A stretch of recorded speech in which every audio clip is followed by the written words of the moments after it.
Hello, আমার মিষ্টি নেওয়া হয়ে গেছে।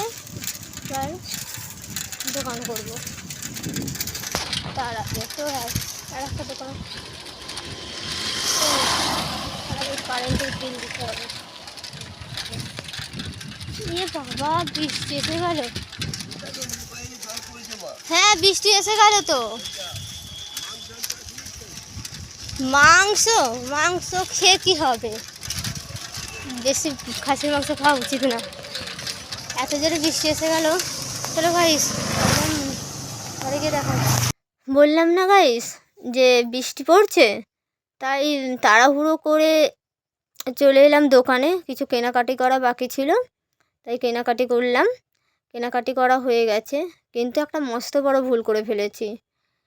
আমরা দু বোনে কি খাবো সেইটাই কেনা হয়নি, যে একটু সামাচাল কিনে নেবো কেনা হয়নি। যাই হোক, দুপুরবেলা তো রুটি খেলাম, রাতের বেলা না খেয়ে দিয়ে ঘুমিয়ে পড়লাম। মানে হঠাৎ শুনলাম বড় মার প্রচুর শরীর খারাপ করেছে, তাই রাত 10টার সময়তেই বড় মাকে দেখতে গেলাম। আর কিছু খেলাম না এসে।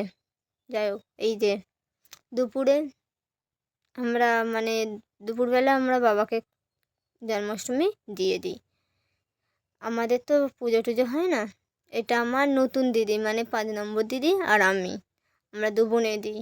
কারণ আমার দিদি না আসতে পারলে আমিই দিই। সেই জন্য এবার এই 2-3 বছর হচ্ছে আমি আর আমার দিদি দুজনে করছি।